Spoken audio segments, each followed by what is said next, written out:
Hello there, Talkin Fight fans. Thanks for joining us once again on the Friday night panel. I'm joined by Christian and Mike.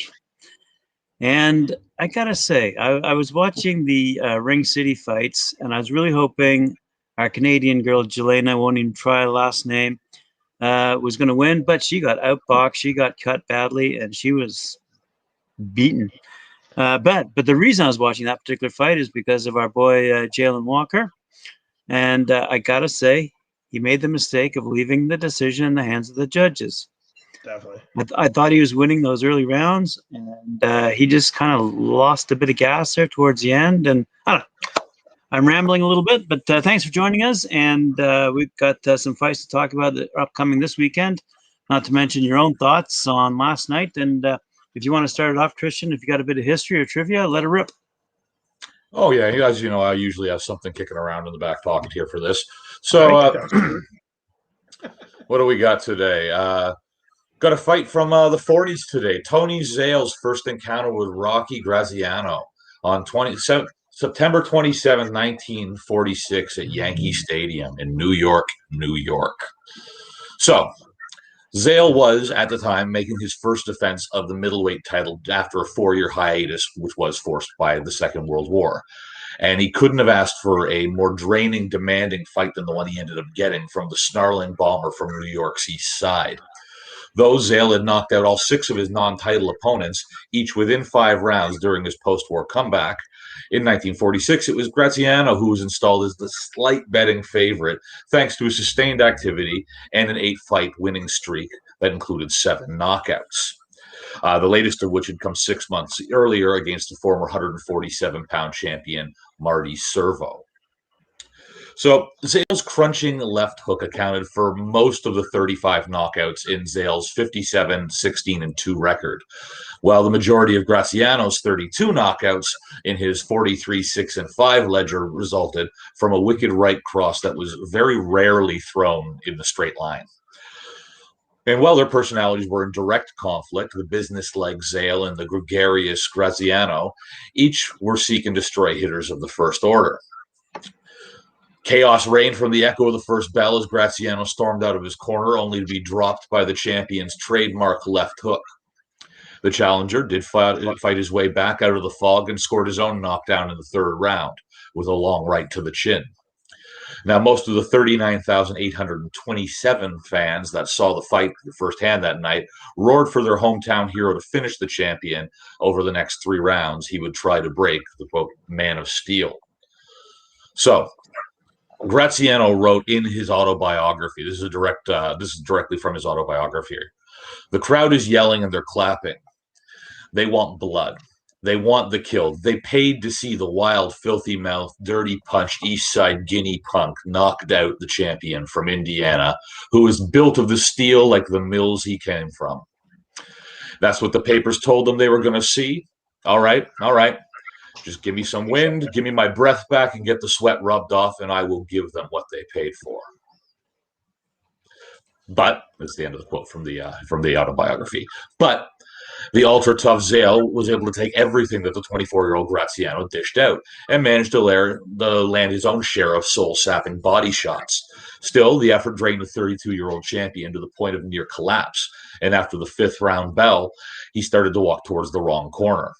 For all the world, it looked as though the fight was going to end in the 6th, and in this case, the world was right. However, it was Zale and not the surgeon Graziano who would end up getting the job done. A monstrous hook to the body decked Graziano early in the 6th, and a punch from which the challenger managed to rise, but he wouldn't be so fortunate after absorbing a shattering hook to the jaw moments later. Graziano remained on a knee for the count, jumping to his feet only after referee Ruby Goldstein counted to 10. At 1 minute 43 of the 6th round, Zale had pulled himself out of the fire and walked out of the ring a winner, still champion, while the disappointed challenger could only stew at how close he had come to fulfilling his ultimate dream. Now, most of you guys are going to know that they did fight 2 more times, and we'll cover those. We'll take a look at those fights another time. But that was the first defense after the Second World War for losing my mind, not Graziano. It's all at the top there. I just actually completely Zale. Zed names. I'm having a moment. But yeah, that was Zale's first defense of his title after the Second World War, which not an easy thing. We have a hard time looking at some of these guys like, look at Deontay White. He's going to be almost 2 years out of the ring, out of a title match at least, right? So, can he come back from something like that? Deontay Wilder. I said White. No, sorry. There's a White fight later on, and I've got my muddled on my screen here. But yeah, Deontay Wilder. He's been away for a while. Could he come back after 2 years? Do we care? Do we care? I mean, do we care? He's getting back in the gym. He's starting to train again. So is Oscar De La Hoya. That's right. No, they figure he's going to get someone like. No, they figure he'll probably end up getting someone like Ruiz Jr. Joe Joyce. Yeah, that'd be awesome. So they figure if he does well in a fight like Ruiz Jr. or something like that, then he would still stand a chance of getting whoever comes out on top of Joshua Fury. Isn't Ruiz scheduled to fight in May? I thought he was up against someone. Oh yeah, no, I'm not saying he's fighting him anytime soon. I'm saying Deontay's just getting back into the gym now, and that's one of the fights that he's after right now. Got it. What's in your corner, Mike? Oh, everything. You know what I'm looking forward to? I know there's some big cards going. There's some big fights. There's some championships. That could change hands. But here's what I'm gearing up to is Saturdays. The chosen one, Edgar Berlanga, and his first round knockout streak and finish is on the line. 16-0, 16 knockouts, 16 rounds. Will it be 17?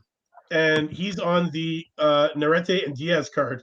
It's the co-main event, which honestly and truthfully, I think is going to steal the show because everybody wants to see whether or not his streak continues because he is closing in on Ali Rami's record of 21 consecutive first-round knockouts to start his pro career, and he's closing in on the first-round KOs of Tyron Brunson. He did it in 19, and Edwin Valero, who did it in 18. So he's climbing. He's climbing these, and he's going to break some records, man. And Nicholson's no joke, though, buddy. Nicholson's no joke. Nicholson's no joke, but we have yet to see what Edgar Berlanga is really capable of because he keeps finishing these guys inside 3 minutes. Yeah. So I was going to say, but Nicholson's got 20 knockouts of his own. Yeah.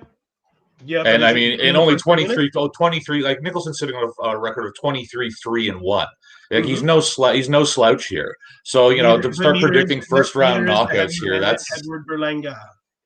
Well, yeah, fair enough. But to start predicting another first round knockout, that's bold. Hey, you know what?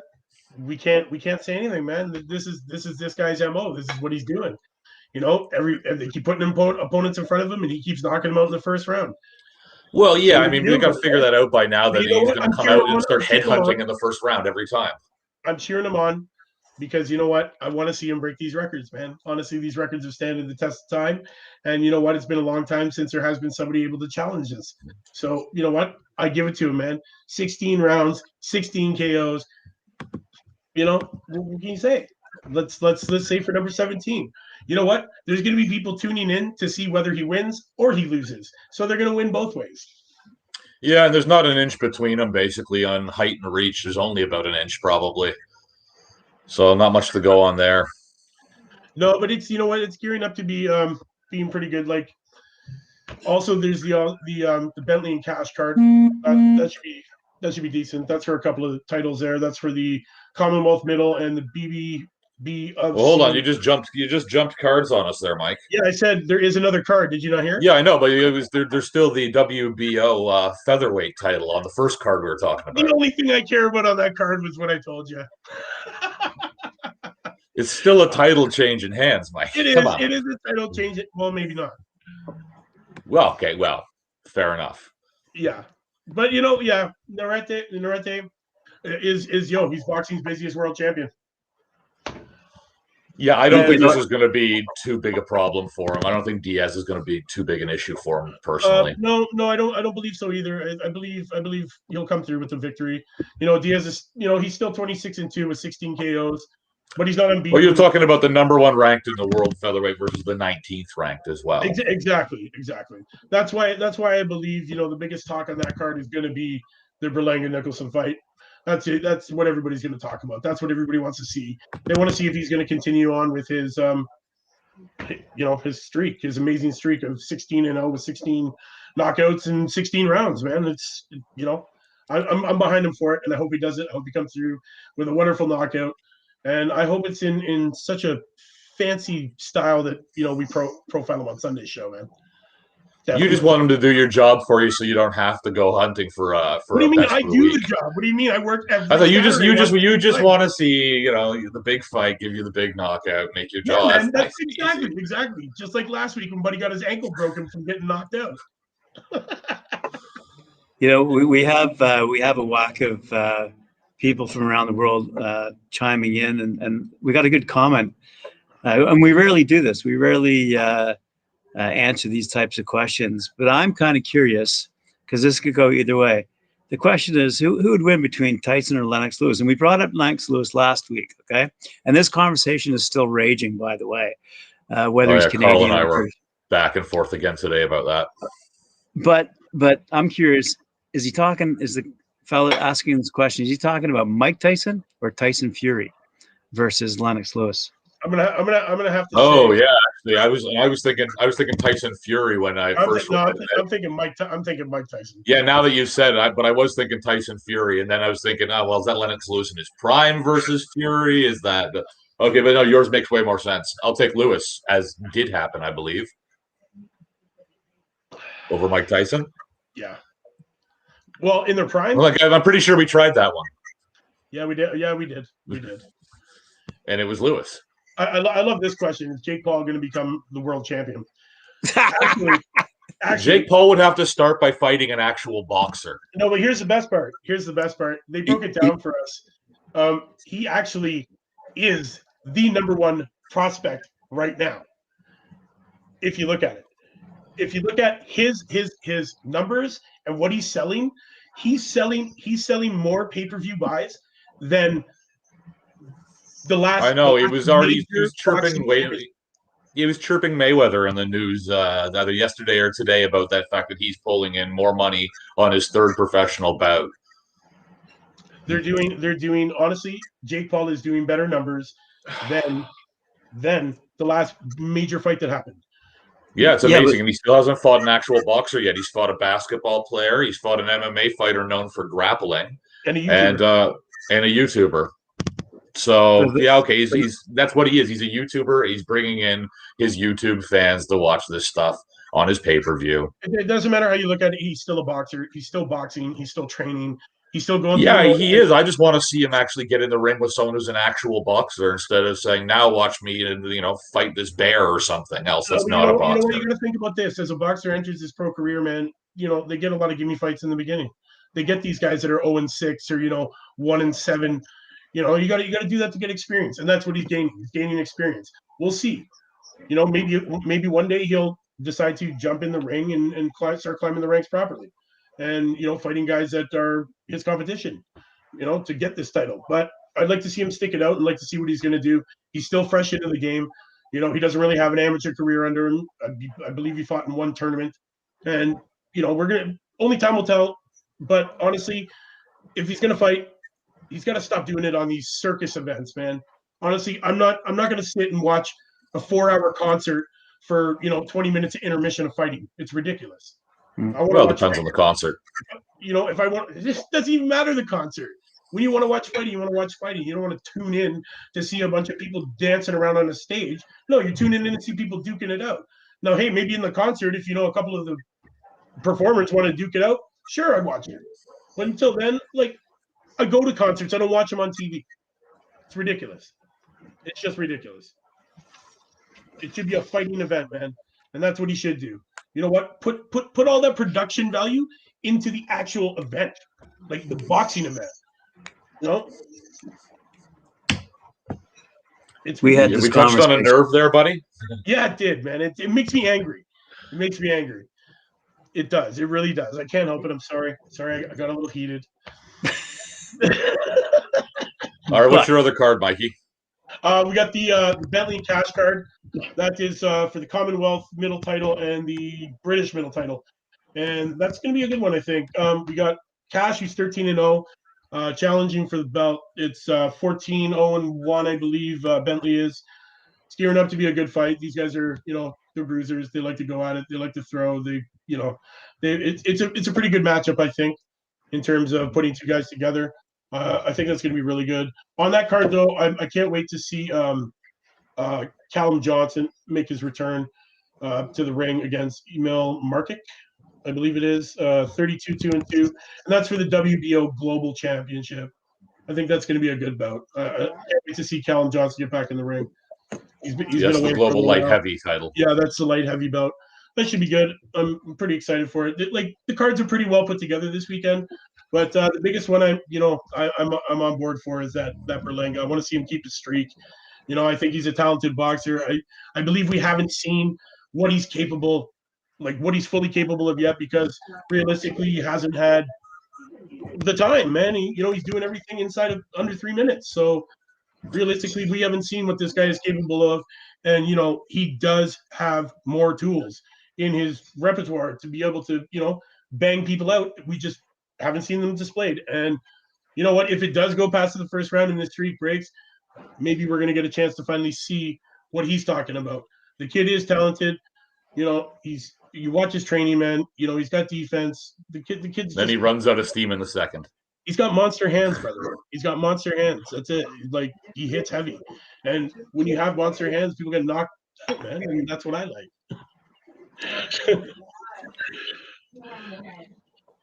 did you happen to see any of those other fights at RingCity last night, Mike?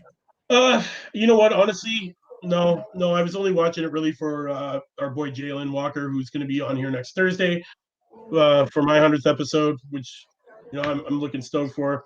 I'm glad he came out with the draw. We're gonna talk to him about that and what happened, because honestly, he was leading that in the first 3 rounds for sure. And, He was, yeah. I think he just ran out of gas. Yeah, I think he ran out of gas a bit, and he just he left it to the judges, man, and that's what you don't do. Sometimes you win, sometimes you lose. At least he didn't lose here, and I believe he learned something, but at least he learned something with a draw instead of a loss on his belt. So, he's still undefeated. He's 8-0-1, 7 knockouts. The kid's a superstar. He's got a lot of things to learn, and he's learning while he's in the ring, man, and he's staying busy. Like, I believe he's got a couple fights lined up, at least 2 more for this year. So we're going to see him lots more. When is Miyamoto fighting again? Miyamoto is fighting May 8th. So a week after Katie Taylor, because she's May 1st, right? Yeah, so she's fighting the 8th, and then she's fighting again June. So she's staying real busy. And honestly, man, her career just started October 2020. Like, it's ridiculous, man. This girl is staying busy. October 2020, and she's already got 7 fights under her belt. Now she's going for 8. She'll have 9 before July. So it's great, man. She's got a plan. Her coach has got a plan for her. They're looking to jump to that world stage, and you know what? She's got the tools to do it, and she's definitely got those heavy hands, man. And she loves putting people down. She loves it. It's great. We had that interview today with her on Knuckle Up Before. Yep. She's a great person. She's super happy, and you can see the passion she has for it. And when you talk to her, she really definitely enjoys hitting people and getting hit, and it makes for good fights. But I'm excited for the weekend. There's some good fights on there. There's a couple of undefeated prospects that are going to be on the undercards. That's what I'm about, because I like to profile these young guys. So I'm going to be watching most of the undercard stuff, trying to find these new guys to put out there for everybody. Very good. Very good. These fights only getting like 50 views. So what fights? Well, it depends what platform you're watching them on, right? Yeah, exactly. You might only see 50 views on one particular YouTube channel. It doesn't mean that's all the people it's reaching out to. Yeah, exactly. It's all over the place, man. Like Jalen Walker, their stream last night got over 250,000 views. So these guys that are up and coming, they got to be profiled properly. We got to bring them out there. We got to show them. So you know what? That's why I watch all these undercards, man, because I like these young guys. And there's a lot of talent coming up in the game right now. And honestly, uh, I can't wait for boxing, man. It's going to grow over the next few years, man. There's a lot of talent floating around right now that a lot of people don't know about. I'm finding them, and I'm trying to bring as many as I can and put them out there.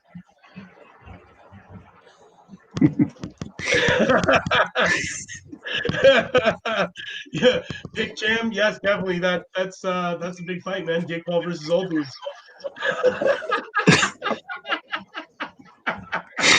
Definitely.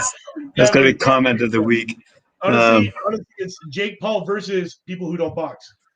Old dudes. And retired NBA players. I wonder what's next. He's gonna fight a homeless guy.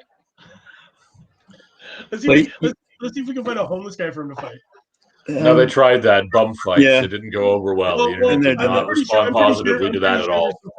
I'm pretty sure there's some pro boxers out there that might be homeless, who didn't spend their money right. And they'd be willing to fight Jake Paul for a payday. Oh, Mike, you're going dark. You're going hang on. Speaking of people who need money, so Mike sent me a clip today because this is Talkin' Fight, and although it's kind of boxing, it's one-handed boxing. Have you seen this, Christian? I mean, no, Mike and I watch slapping fights. We watch all sorts of different fights. Okay, bare knuckle boxing, whatever. Okay, but this was new to me. Okay, the Russians invented it. Kind of like arm wrestling. You got your left hand holding a little pole. You're facing each other across a table, and then you just start drilling. Yeah, it's kind of like boxing the crap out of each other. It's like a hockey fight. Yeah, it's hockey. The only difference is instead of normally you grab the guy's collar right about there and then start feeding him in a hockey fight. Now you're able to get leverage by holding onto this table that's planted, and you can just start drilling your opponent. And you're only 2 feet away from them, so it's wonderful. Yeah, you're gonna have to send me the link because this is just good. That's too goofy. Text me the link, Mikey. I'll have to take a look at that. What sparked it was, if you want to make money. I mean, in this Twitch-based economy, I mean, you can put it on any kind of fight. Now, what we're talking about is real boxing, and enabling young professional boxers that opportunity to make the kind of money that Jake Paul makes. Okay. Yeah, no, the thing you're talking about there is just trading concussions. That's all it is. We're gonna hang onto this table and wail each other in the face till someone falls down. That's all you're doing. You're trading concussions at that point. It's not really a fight. It's way more entertaining than these stupid slap fights I keep watching. Okay, fair enough, and I will definitely check it out. But again, it's not really a fight. It's just two guys going, "Would you like a concussion?" Oh, sure. Well, yeah, I'll back and forth, no problem. I wonder how many bottles of vodka this was invented over. Because you know what, the Russians, they do some crazy things, man. And what are you talking about? The bottle was the prize. Yeah. Forget that, buddy. It probably was just a shot. Oh. It was just a shot. It can't be a sober decision, but that's sorry. I'll check it out. Yeah, but when we were talking about the Jake Paul fight, we forgot to mention the slap fight that had occurred that evening as well. Talk about a circus full of entertainment. I mean, other than the concert that was going on, and a little bit interspersed in that concert was the slap fight. To Mike's point, what he just said was, I can't believe how boring they are. These guys literally, as big as they are, slap, slap, slap, slap. And then all of a sudden, I guess if you hit him right in the temple, he falls over. Honestly, what blew my mind, and it's the kind of thing where you get away with watching the highlights and you're pretty good. You don't have to watch the whole thing. Honestly, they don't last long. I missed the whole thing because you know what I noticed? Ric Flair was there, and I was so dumbfounded that man is still alive. And he was coaching the thing that I blanked when the thing happened. I was just so dumbfounded that Ric Flair was still there, the nature boy. Woo! I was going to say, I'm surprised you didn't blow out your vocal cords doing the woo. Because I've seen you do that. He did it. It was mind-boggling. Because I thought he died. He died. He was on his deathbed. But you know what? We wooed him back to life, I guess. His fans like, wow. What is he, Tinkerbell? He must be. Either that or he signed a deal with the devil because he's been on his deathbed twice, and he keeps coming back, man. I tell you, the guy's gonna die in the ring. He's gonna die in the ring. He's got to. That's going to be his legacy. Not the fact that he's a nature boy and 16-time world champion. It's going to be, hey man, I'm reffing slap fights. Woo! For Jake Paul, I'm making millions of dollars. All right, lads, does that wrap us up for this Friday night panel? Well, hold on, Mikey. There's one more. We have one more card. Oh, There's before we talk about next Friday, there is another card coming up on the 30th. They've got the flyweights, the IBF flyweight titles on. Yes, the Conlon and Beluta. No, the Sonny Edwards versus Marudi Mathalan. Ooh, yeah, I forgot about that one actually. That's Yeah. going to be interesting. Yeah, that should be interesting. I haven't checked out the whole card yet. It's a little far away for me, I guess, the 30th, because Is it televised? Fair enough. Yeah, Marudi is actually, there's a big age gap on this one here because Marudi's ranked second in the world to Edwards sixth, but Marudi's coming in at 38 years old, and Sonny Edwards is only 25. So we've got a pretty big experience and age gap between these two. So I got a feeling that Marudi Mathalan is going to just kind of walk over Edwards on this one.